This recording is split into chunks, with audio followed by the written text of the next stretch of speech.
વિદ્યાર્થી મિત્રો, પરાવર્તન અને વક્રીભવન વાળું ચેપ્ટર જે ચલાવતા હતા એમાં છેલ્લે મારો પિરિયડ જે પૂરો થયો એમાં મોટવણી વિશે સમજાવ્યું હતું. મોટવણી એટલે શું? વસ્તુ મૂકી હોય, સામે અંતર્ગોળ અરીસો હોય કે બહિર્ગોળ અરીસો હોય અને એના દ્વારા જે પ્રતિબિંબ મળે એ પ્રતિબિંબની ઊંચાઈ માપવામાં આવે અને વસ્તુની ઊંચાઈ આપણને ખબર હોય તો પ્રતિબિંબની ઊંચાઈ અને વસ્તુની ઊંચાઈનો ગુણોત્તર લઈએ એટલે કે ભાગાકાર કરીએ અને જે માપ મળે તે પ્રતિબિંબની મોટવણી ગણાય. એટલે આપણે એટલું ભણતા હતા એનાથી આગળ વધીએ છીએ. હવે બોર્ડ પર જે પ્રશ્ન ચલાવી રહ્યો છું એક સૂત્ર તારવવાનું છે, પણ એમાં ધીમી ગતિએ જઈશ કારણ કે બોર્ડ પર જે આકૃતિ મેં દોરેલી છે એ આકૃતિમાં પહેલા નામ કયા છે તમે જાણો છો તો ફરીથી પુનરાવર્તન કરી રહ્યો છું. પ્રશ્ન આવો છે કે અંતર્ગોળ અરીસાના કિસ્સામાં મોટવણીનું સૂત્ર m બરાબર -v ના છેદમાં u મેળવો. હકીકતમાં આપણે જાણીએ છીએ એવું કે મોટવણી m બરાબર પ્રતિબિંબની ઊંચાઈ છેદમાં વસ્તુની ઊંચાઈ એટલે કે એનો ગુણોત્તર એટલે કે એનો ભાગાકાર કરીએ તો મને જવાબ મળે h' ના છેદમાં h. h' એટલે પ્રતિબિંબની ઊંચાઈ અને h એટલે વસ્તુની ઊંચાઈ. મેં અહીંયા નંબર 1 આપ્યો છે જે આપણે જાણીએ છીએ એ સૂત્રનો. બરાબર સમજી ગયા હશો કે આના આગળના પિરિયડમાં આ મેં વ્યાખ્યા લખાઈ હતી. મોટવણી એટલે પ્રતિબિંબની ઊંચાઈ છેદમાં વસ્તુની ઊંચાઈ નો ગુણોત્તર જે લીધો છે એ પરિણામ નંબર 1 આપ્યું છે. બોર્ડ પર એક સૂત્ર મેં તારવા માટે આકૃતિ દોરી છે. હવે એ આકૃતિ પણ તમને તમારી પેલી 6 આકૃતિ દોરવા આપી હતી એમાંની એક છે એટલે એનું વર્ણન થોડું કરી દઉં કે અહીંયા આ અંતર્ગોળ અરીસો છે એનો આ મુખ્ય અક્ષ ગણાય અને મુખ્ય અક્ષથી જેટલા અંતરે f હોય એટલું ને એટલું બીજું અંતર લો તો c મળે. f એટલે મુખ્ય કેન્દ્ર અને c એટલે વક્રતા કેન્દ્ર. અહીંથી f સુધીનું માપ એટલે કેન્દ્ર લંબાઈ અને અહીંયાથી c સુધીનું માપ એટલે વક્રતા ત્રિજ્યા. હવે જે વાત હતી શું તો મેં એક આકૃતિ એવી દોરાઈ હતી કે જો વસ્તુને વક્રતા ત્રિજ્યા કરતા દૂર એટલે કે c કરતા દૂર મૂકવામાં આવે તો પહેલું કિરણ મુખ્ય અક્ષને સમાંતર મુખ્ય કેન્દ્રમાંથી પસાર થાય, બીજું કિરણ વક્રતા કેન્દ્રમાંથી પસાર થાય તે પાછું વળે અને આમ એક આ કિરણ અને બીજું આ કિરણ બે જ્યાં ભેગા થતા હોય ત્યાં મને પ્રતિબિંબ મળે. એટલે મારી આ આકૃતિમાં તમને આ ab વસ્તુનું a' b' પ્રતિબિંબ વસ્તુ કરતા નાનું ઉલટું વાસ્તવિક મળે છે. એટલે કે વાસ્તવિક ઉલટું વસ્તુ કરતા નાનું. હવે વાત આવીશું આ મુખ્ય કેન્દ્ર એટલે મુખ્ય કેન્દ્રમાંથી મેં બતાવી આ લીટી અહીંયા સુધી આને ધ્રુવ કહેવાય અને ધ્રુવની સાપેક્ષ બધા જ માપ માપવામાં આવે છે. એટલે મેં અહીંયા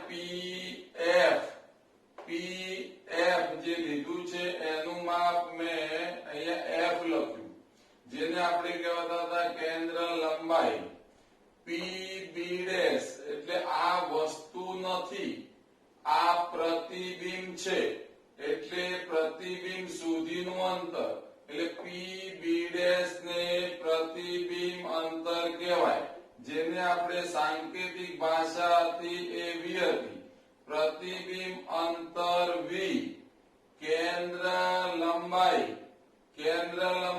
pf એને f દર્શાવી, પ્રતિબિંબ અંતર pb v દર્શાવ્યું, અહીંયા વક્રતા ત્રિજ્યા એટલે c બરાબર, અહીંયાથી સીધી લીટી મેં નીચે દોરી, આટલાથી આ p સુધીનું માપ એટલે કહેવાય pc, pc ને કહેવાય વક્રતા ત્રિજ્યા, એને આપણે દર્શાવીએ r થી. ત્રણ સાંકેતિક ભાષાઓમાં લખ્યું, કેન્દ્ર લંબાઈ f, પ્રતિબિંબ અંતર v, વક્રતા ત્રિજ્યા r, અને વસ્તુ મેં મૂકી છે આટલા ab, તો એ કઈ, તો વસ્તુ b સુધી છે એટલે p થી b સુધીનું અંતર pb, તો pb બરાબર માપ છે u.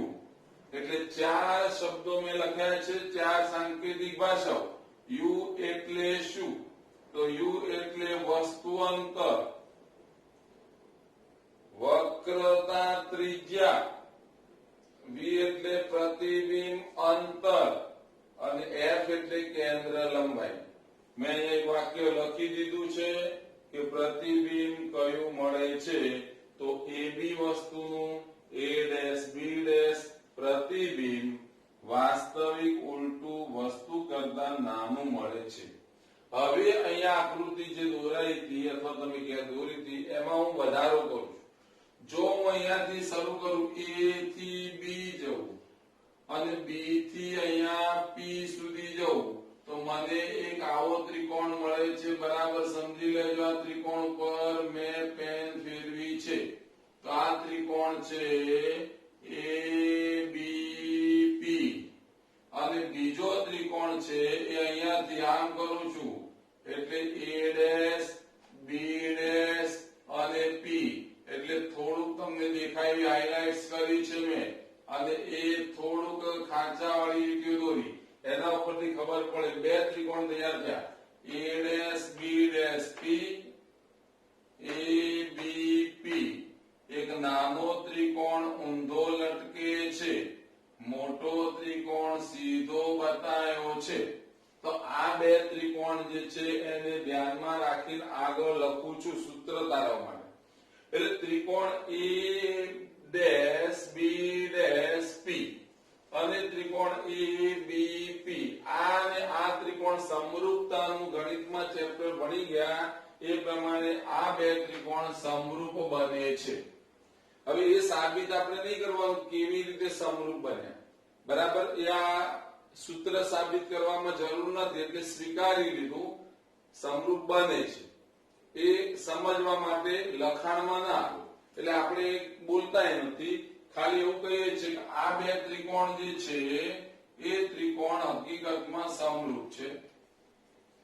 જો સમરૂપ હોય તો અનુરૂપ બાજુઓનો ગુણોત્તર સરખો થાય એવું ગણિતમાં ભણી ગયા.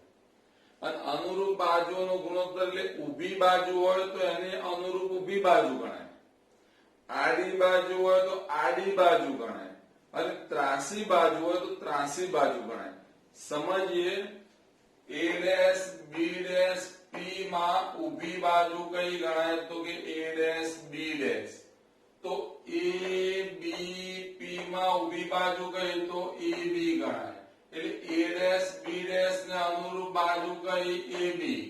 એટલે મેં લખ્યું a', b' ના છેદમાં AB બરાબર આડી બાજુ કઈ, તો આ ત્રિકોણમાં આડી બાજુ PB', અને આ મોટા ત્રિકોણમાં આડી બાજુ એટલે PB. ફરીથી ધ્યાન રાખજો, સમજજો. ઊભી બાજુ હું લઉં છું, આડી બાજુ પણ લઉં છું, અને એનો ગુણોત્તર સરખો બને. કોણ કે છે, તો કે સમરૂપતા કે છે. એટલે મેં એની કિંમત મૂકી. a' b' શું છે, તો કે પ્રતિબિંબ છે. પ્રતિબિંબની ઊંચાઈ કેટલી, તો h', એટલે મેં h' લખ્યું. કોઈ કહેશે તમે માઈનસ કેમ લખ્યું, તો હવે કાર્ટેશિયન યામ પદ્ધતિ તમને ભણાવી, એમાં એવું હતું કે જો આ પી ની ડાબી બાજુના કોઈ પણ માપ લો તો આ બાજુ ડાબી બાજુ ઋણ લેવા, જમણી બાજુ જાઓ તો ધન લેવા, અહીંયાથી મુખ્ય અક્ષને ઉપર તરફ જાઓ તો ધન અને નીચે તરફ જાઓ તો ઋણ. તો આ a ડેશ b ડેશ આકૃતિ જાય છે જેમાં આપણે પ્રતિબિંબ કહીએ છીએ એની ઊંચાઈ h ડેશ છે પણ છે તો ક્યાં નીચે તરફ ઉલટું એટલે મારે માઈનસ h ડેશ લખવું પડ્યું. હવે આવી વાત ab ની. ab તો નીચેથી ઉપર તરફ છે, ચત્તુ છે, એનો મતલબ કે એની ઊંચાઈ h છે એ પણ મેં લખી દીધી. ધ્યાન રાખજો અહીંયા a ડેશ b ડેશ ની જગ્યાએ માઈનસ h ડેશ, ab ની જગ્યાએ h, બે કામ પૂરા થયા. pb ડેશ, હવે અહીંયા જો pb ડેશ એટલે અહીંયાથી આમ સીધી લીટીમાં જશો આમ તો ખબર પડશે pb ડેશ એટલે શું છે તો પ્રતિબિંબનું અંતર, અને પ્રતિબિંબનું અંતર v છે તો મેં v લખ્યું. અને pb એટલે શું તો અહીંયાથી આમ જોશો તો ખબર પડશે અહીંયા શું છે તો કે u છે તો મેં u લખ્યું. પાછું આ માઈનસ કેમ આવ્યું સમજી ગયા છો. p ની કઈ બાજુ છે ડાબી બાજુ. મેં કહ્યું તો આની જમણી બાજુ પ્રતિબિંબ મળતું હોત તો ધન લેવા પણ ડાબી બાજુ પ્રતિબિંબ મળે છે એટલે p ઉગમ બિંદુ લઈ તેની સાપેક્ષ ડાબી બાજુ માપવામાં આવતા અંતરો ઋણ લેવામાં આવે છે એટલે માઈનસ લખ્યું. અંતે મને આટલો જવાબ મળ્યો એટલે મેં લખ્યું માઈનસ h ડેશ ના છેદમાં h બરાબર આ માઈનસ જતા રહે તો v ના છેદમાં u આવે એટલે કે h ડેશ ના છેદમાં h માઈનસ વડે આને ગુણીએ તો આ માઈનસ જતું રહે પણ અહીંયા માઈનસ આવે એટલે પાછું પરિણામ નંબર 2 આવ્યું. પરિણામ 1 તમારી પાસે અહીંયાથી મેં મેળવી લીધું હતું. પરિણામ 1 શું હતું m બરાબર h ડેશ ના છેદમાં h.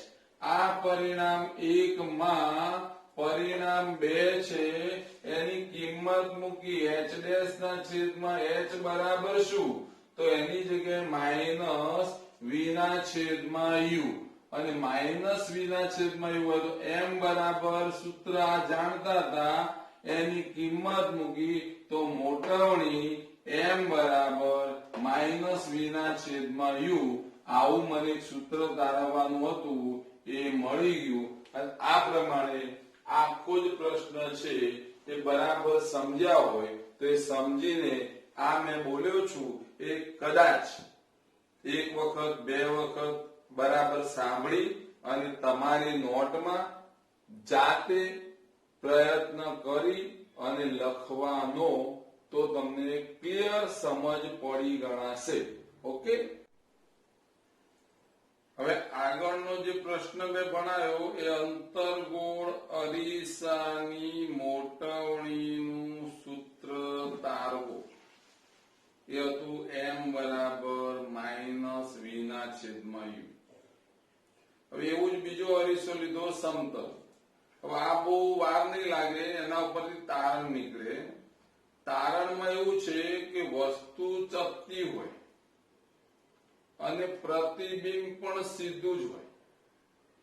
વસ્તુ સીધી હોય તો પ્રતિબિંબ સીધું હોય. એવું બંને સીધા હોય તો બંને ધન આવે અને બંને ધન આવે તો ધન અને ધનનો ગુણોત્તર ધન જ આવે. એટલે એક વાક્ય બરાબર સમજવો સમજી લો. જેમાં મોટવણી ધન આવે એમાં પ્રતિબિંબ ચત્તુ અને આભાસી હોય. જેની મોટવણી ઋણ આવે એમાં પ્રતિબિંબ ઉલટું હોય.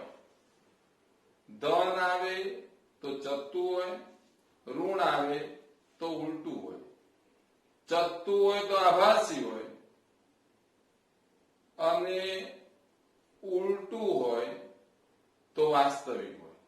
આટલી વસ્તુ પાછી આપણે સમજતા થયા છીએ, સમજીએ પણ છે. અહીંયા વાત આવી કે સમતલ અરીસામાં આ એવી વસ્તુ છે. પહેલું કિરણ સીધું ગયું, પાછું આવી ગયું. બીજું આમાંથી પરાવર્તિત આ બાજુ થયું. સમજો, થોડું ઝડપથી ચલાવીશ. પરાવર્તન કિરણ આ બાજુ આવ્યું, બંને એકબીજાને મળતા નથી, પાછળ તરફ લંબાવવામાં આવે તો એ ડેશ આગળ મળે છે, એટલે આ AB વસ્તુનું A ડેશ B ડેશ મને પ્રતિબિંબ મળ્યું. આ H છે ઊંચાઈ, તો આ H ડેશ. હવે આપણે સમતલ અરીસા વિશે ભણી ગયા છીએ કે સમતલ અરીસામાં મળતું પ્રતિબિંબ વસ્તુ જેવડું જ મળે છે. હવે એને આપણે તપાસ કરીએ છીએ, વસ્તુ જેવડું મળે તો પછી મોટવણી કેટલી.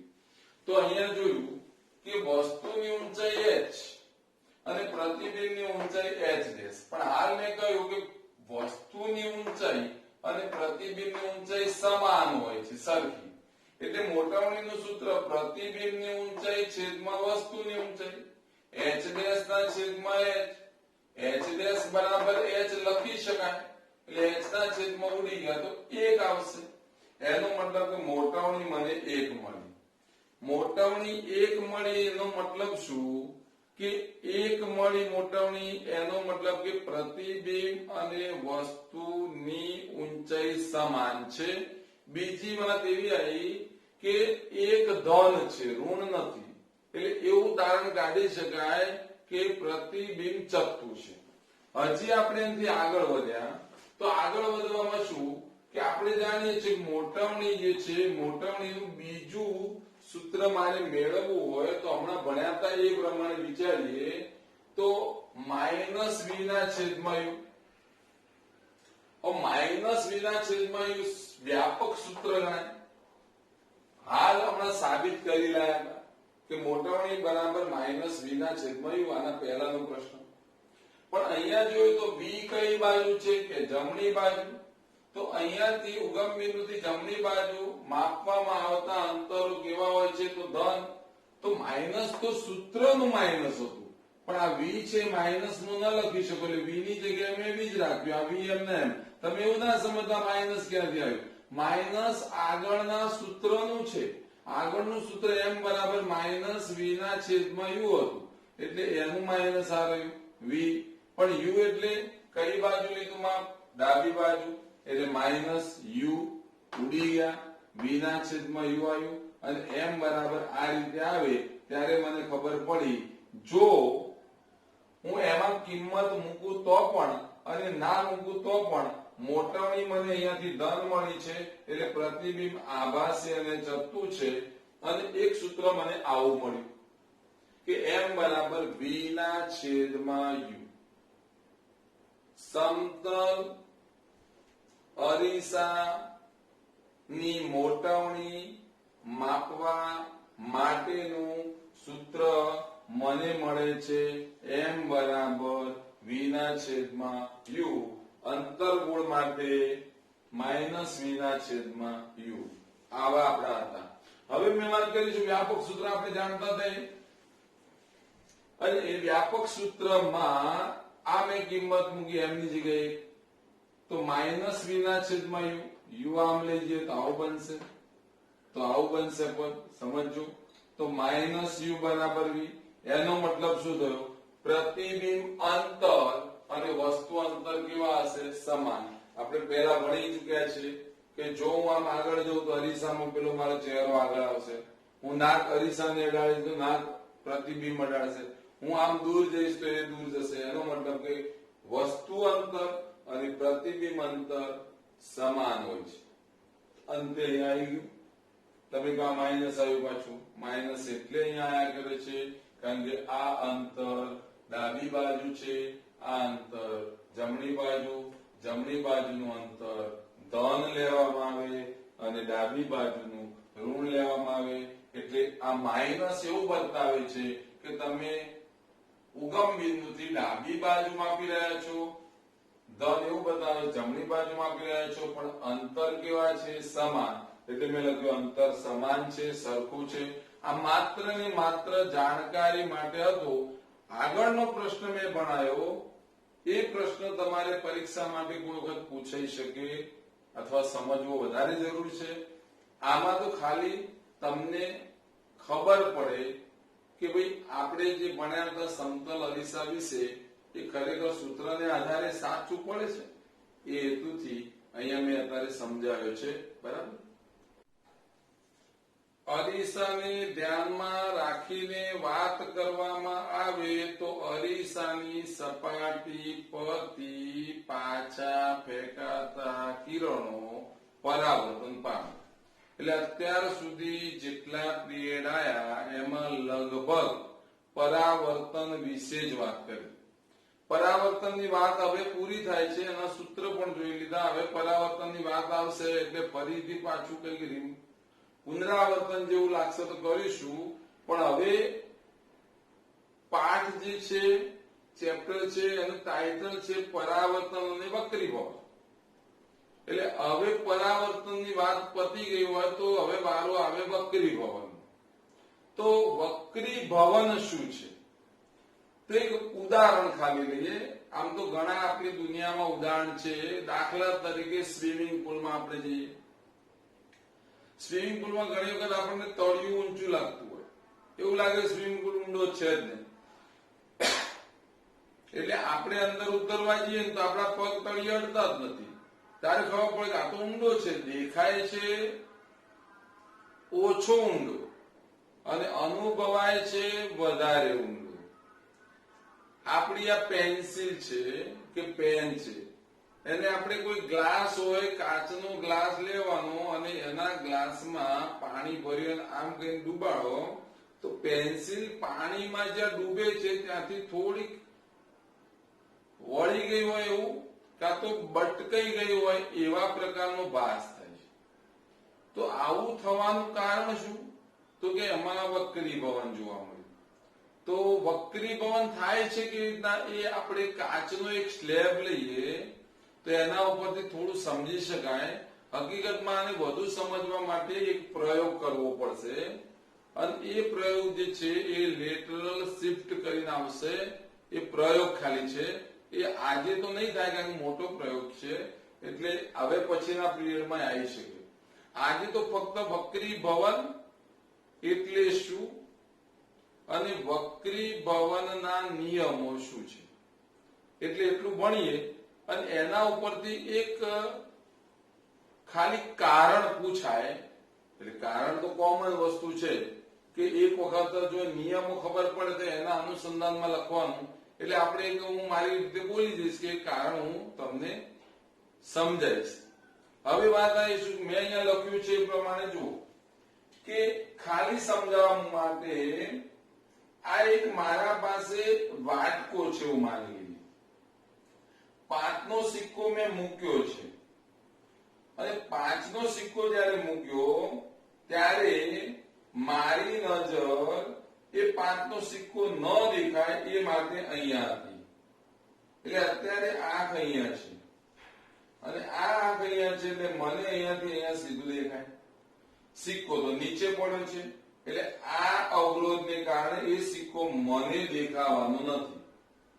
હવે મેં ધીરે ધીરે એમાં પાણી રેડ્યું, કાં તો તમારા મિત્ર કાં તો બીજા કોઈ ઘરના વ્યક્તિને કહ્યું કે ધીરે ધીરે પાણી ભરને. તો આ પ્રમાણે આ વાટકામાં પાણી ભરાઈ ગયું. પાણી ભરાયું એટલે થયું શું કે આના પરથી પ્રકાશના કિરણો તો સીધા જતા હતા. એની જગ્યાએ કિરણો અહીંયાથી થોડા વાંકા વળ્યા અને વાંકા વળ્યા એટલે અવલોકનકારની આંખમાં પ્રવેશે માની લો. તો આ મેં પૂછી નાખ્યું. હવે થાય છે શું કે અહીંથી કિરણો જે જવાના હતા સીધા એની જગ્યાએ વાંકા વળીને અહીંયા મારી આંખમાં પ્રવેશ્યા. એટલે મને એની સીધી લાઈનમાં અહીંયા સિક્કો હોય તેવો ભાસ થાય છે. એટલે પહેલા મને સિક્કો હકીકતમાં દેખાતો નહોતો, હવે મને સિક્કો દેખાતો થયો. તો પહેલા પાણી નહોતું અંદર, હવે પાણી ભર્યું ત્યારે આવો ભાસ થયો. એનો મતલબ એવો થયો કે પાણી જેવા કઈ ઘટ્ટ માધ્યમમાંથી હવા જેવા પાતળા માધ્યમમાં જ્યારે પ્રકાશના કિરણો પ્રવેશતા હશે ત્યારે કંઈક વળવાની ઘટના બને છે. આટલી આપણને ખબર પડી અને એટલી ખબર પડી હોય તો એના અનુસંધાનમાં આપણે હકીકતમાં હવે ભણી લઈએ પ્રયોગ જેવું. તો અહીંયા વિચારો કે દાખલા તરીકે સમજાવું છું કે અહીંયા તમે પ્રયોગ કરો, ટાંકણી મૂકો અને પછી આ પ્રયોગ કરી શકાય. પણ આપણે સમજવા પૂરતું છે કે ટાંકણી વાળો પ્રયોગ છે એ પછી લઈશું. પણ અત્યારે સમજવા માટે શું છે, આ કાચનો સ્લેબ છે મારી પાસે આમ ડ્રોઈંગ બોર્ડ હોય, એના ઉપર સફેદ કાગળ મૂકું અને કાગળ મૂક્યા પછી પેલી બાજુ કોઈ વસ્તુ મૂકું અને કાચના સ્લેબમાંથી હું જોઉં છું. આમ તો પ્રયોગો છે કે ટાંકણીઓ મૂકો ને અહીંયાથી જુઓ અને બીજી ટાંકણીઓ મૂકો, એક લાઈનમાં દેખાય. પણ એ અત્યારે સમજતા નથી, ફક્ત વ્યાખ્યા સમજાવી છે. એટલે હવે સમજી લો કે આમાં આ કિરણ જે આવે છે એ બી એને આપાત કિરણ કહેવાય. કાચના સ્લેબમાંથી જ્યારે પ્રવેશે ત્યારે વીસી બન્યું, એને વક્રીભૂત કિરણ કહેવાય. અને આને કહેવાય સીડી નિર્ગમ કિરણ. ત્રણે ત્રણ અહીંયા લખાય છે. એબી એટલે આપાત કિરણ, બીસી એટલે વક્રીભૂત કિરણ અને સીડી એટલે નિર્ગમન કિરણ. હવે આ આપાત કિરણે આપાત બિંદુ સાથે આ સપાટીને દોરેલા લંબ સાથે જે બનાયો ખૂણો એને કહેવામાં આવે આપાત કોણ. આગળ बढ़ીએ. અને આ વક્રીભૂત કિરણે આ લંબ સાથે જે બનાવ્યો ખૂણો એને વક્રીભૂત કોણ કહે છે. પેલામાં આપણે પરાવર્તન કોણ કહેતા હતા. એટલે વક્રીભૂત કોણ અને આપાત કોણ. આપાત કોણને મેં આઈ નામ આપ્યું અને વક્રીભૂત કોણને આર નામ આપ્યું. બે ખબર પડી, આપાત કોણ, વક્રીભૂત કોણ.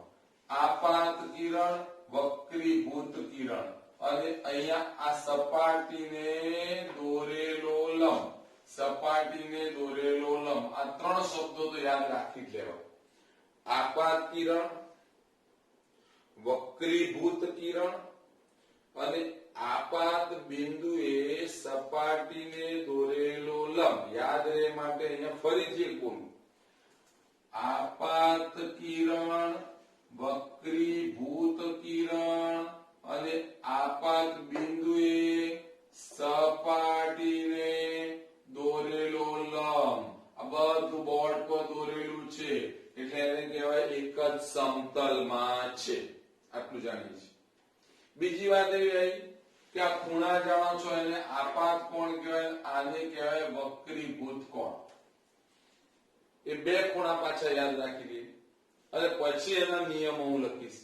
અત્યારે મારે વ્યાખ્યા લખવી છે તો તમે જુઓ છો કે આ પાતળું માધ્યમ લેવા કહેવાય. આ કાચનો સ્લેબ એટલે કાચ ઘટ માધ્યમ કહેવાય. એટલે પ્રકાશનું વક્રીભવન એટલે શું? તો પ્રકાશનું ત્રાંસુ કિરણ હોવું જોઈએ. ત્રાંસુ કિરણ એક અથવા તો ત્રાંસુ કિરણ પાતળા માધ્યમમાંથી ઘટ્ટ માધ્યમમાં પ્રવેશે ત્યારે માધ્યમોને છૂટી પાડતી સપાટી આગળ થોડું વાંકું વળે છે, વિચલિત થાય છે. વાંકું વળે છે. આ વાંકા વળવાની ઘટનાને પ્રકાશનું વક્રીભવન કહે છે. પ્રકાશનું વક્રીભવન શું એ ખ્યાલ આવ્યો. બીજી વાત, પ્રકાશનું ત્રાંસુ કિરણ એક પારદર્શક માધ્યમ, આવું પણ બોલી શકાય, એક પારદર્શક માધ્યમમાંથી બીજા પારદર્શક માધ્યમમાં પ્રવેશે ત્યારે બે માધ્યમોને છૂટી પાડતી સપાટી આગળ સહેજ, આ દેખાય છે લંબ, લંબ તરફ લેવાનું. આ સીધું આમ જવાનું હતું, સીધું આમ જવાનું હતું, એની જગ્યાએ થોડુંક વાંકું વળ્યું એટલે લંબ તરફ વાંકું વળે છે. કાં તો લંબ થી દૂર થાય, લંબ તરફ વાંકું વળે, બેમાંથી ઘટના બને. ઘટમાંથી પાતળામાં જાય તો લંબ થી દૂર જાય, પાતળામાંથી ઘટમાં પ્રવેશે તો લંબ તરફ વાંકું વળે. નીચે જોશો ખ્યાલ આવશે. ઘટ્ટ માધ્યમમાંથી પાતળા માધ્યમમાં પ્રવેશે એટલે અહીંયાથી આમ સીધું જવાની જગ્યાએ લંબથી દૂર જાય છે, આવી ઘટના બને છે. એટલે વ્યાખ્યા આ લખીએ ચાલે. પ્રકાશનું ત્રાંસુ કિરણ એક પારદર્શક માધ્યમમાંથી બીજા પારદર્શક માધ્યમમાં પ્રવેશે છે ત્યારે તે બે માધ્યમોને છૂટી પાડતી સપાટી આગળ લંબ તરફ આગળ વળે છે, વિચલિત થાય છે, તેની ગતિની દિશા બદલે છે. તો આ ઘટનાને પ્રકાશનું વક્રીભવન કહે છે. હું જેટલું બોલ્યો એ બધી વ્યાખ્યાઓ બની શકે, પણ આપણે એક વ્યાખ્યા લખેલી છે સરળ ભાષામાં. હવે નિયમ વક્રીભવનના નિયમ નંબર 1 હું બોલ્યો હતો. પહેલો નિયમ શું? તો આવે છે આપાત કિરણ. બીજું વક્રીભૂત કિરણ. ત્રીજી વાત હતી આપાત બિંદુ એ સપાટીને દોરેલ લંબ એક જ સમતલમાં હોય છે. સમજો, આપાત કિરણ, વક્રીભૂત કિરણ, આપાત બિંદુએ સપાટીને દોરેલો લંબ એક જ સમતલમાં હોય છે. નંબર 2, અહીંયા પૂર્ણ નામ આપ્યું હતું I, અહીંયા આપ્યું હતું R. I ને આપણે કહેતા હતા આપાત કોણ. હવે આપાત કોણના મેલ લખ્યા સાઈન. પ્રશ્ન મોટો આવે, સાઈન શું આવ્યું? સાઈન. અને વક્રીભૂત કોણ ના સાઈન નો ગુણોત્તર અચળ છે. તેને સ્નેલનો નિયમ કહે છે. ધ્યાન નાખજો લખવામાં. સ્નેલનો નિયમ કહેવાય, સ્નેહલનો નિયમ નહીં, સ્નેલનો નિયમ. એને લખવું હોય તો શું લખાય? તો સાઈન I સાઈન R બરાબર અચળ. સમજો, આ સાઈન શબ્દ એ ત્રિકોણમિતિમાં આવે. ગણિતમાં એક ત્રિકોણમિતિ ચેપ્ટર આવે, એમાં સાઈન નું સૂત્ર છે સામેની બાજુ છેદમાં કર્ણ. એના અનુસંધાનમાં માપ લેવામાં આવે. જે તમે જાણતા નથી એ ત્રિકોણમિતિ ભણશો એટલે ખબર પડશે, પણ અત્યારે આટલું ટૂંકું યાદ રાખી લઈએ કે આપાત કોણ ના સાઈન અને વક્રીભૂત કોણના સાઈન નો ગુણોત્તર અચળ છે. તેને સ્નેલનો નિયમ કહે છે. એટલે સાઈન I એટલે આપાત કોણ, સાઈન R એટલે વક્રીભૂત કોણ નો ગુણોત્તર બરાબર અચળ.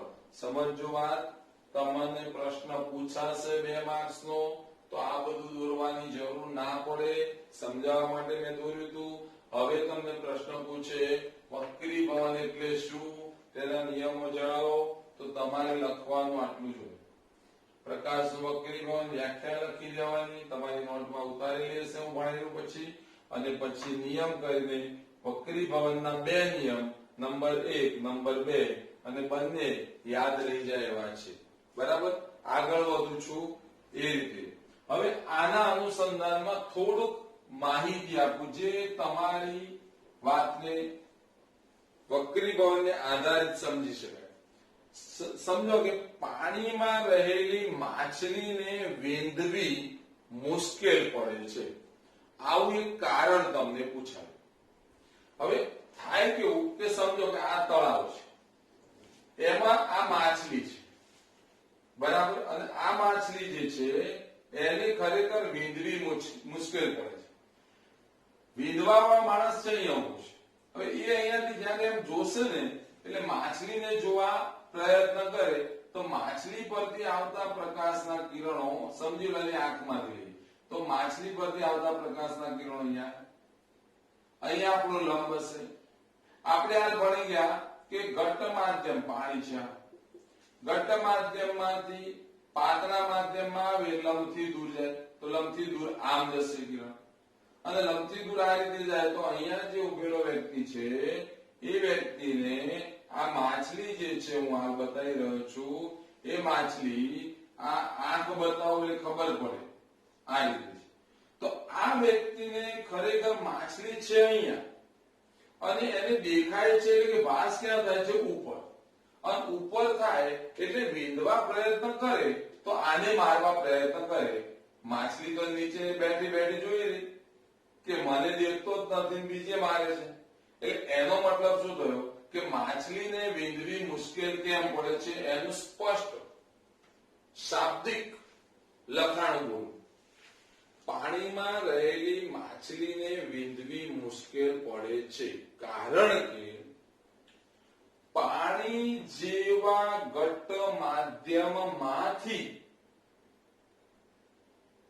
માછલી પરથી આવતા પ્રકાશના કિરણો, અથવા આવું બોલાય, માછલી પરથી આવતા પ્રકાશના કિરણો પાણી જેવા ઘટ્ટ માધ્યમમાંથી હવા જેવા પાતળા માધ્યમમાં પ્રવેશે છે ત્યારે તે લંબથી દૂર જાય છે, જવાના હતા લંબથી દૂર જાય છે, અવલોકનકારની આંખમાં પ્રવેશે છે, અને અવલોકનકારને તે માછલીની મૂળ ઊંડાઈ કરતા સહેજ ઉપર હોય તેવો ભાસ થાય છે. માછલી પરથી આવતા પ્રકાશના કિરણો ઘટ્ટ માધ્યમમાંથી પાતળા માધ્યમમાં પ્રવેશે છે, લંબથી દૂર જાય છે અને અવલોકનકારની આંખમાં પ્રવેશે છે. અવલોકનકારને તેની મૂળ ઊંડાઈ કરતા ઉપર હોય તેવો ભાસ થાય છે, એટલે એ મારવા પ્રયત્ન કરશે જ્યાં ભાસ થાય છે ત્યાં, એટલે માછલીને વિંધવી મુશ્કેલ પડે. આ આપણા વિજ્ઞાનના નિયમને આધારે કારણ લખવું પડે. પરીક્ષામાં તમે લખવા જાઓ અને ઘણા લોકો કે માછલી ખૂબસૂરત હોય છે એને ખબર પડી જાય છે, એને જ્યારે ખબર પડે કે પેલો વિંધવા આવ્યો છે એટલે હું સરળ કઈ ભાગી જાઉં છું અને જોઈ રહું છું એ મને મારી શકતો નથી, આવું બધું લખીને આટલો ફકરો લખે એનો એક પણ માર્ક્સ મળે નહીં. કારણ કે પોતાની સ્માર્ટ બુદ્ધિથી લખી દીધું કે માછલી આપણને જોઈ રહી છે ને આપણે મારવા જઈએ એટલે ભાગી જાય છે, આ બધું ના ચાલે. વિજ્ઞાનની ભાષામાં જ લખવું પડે, અને વિજ્ઞાનની ભાષા એટલે વક્રીભવનના નિયમ આધારિત લખાણ હોવું જોઈએ, તો જ પરીક્ષામાં માર્ક્સ મળે. બાકી ફાલતુ ગપ્પા મારવાથી માર્ક્સ ન મળે. સમજી ગયા? એટલે આ પ્રશ્ન મારો પૂરો થયો.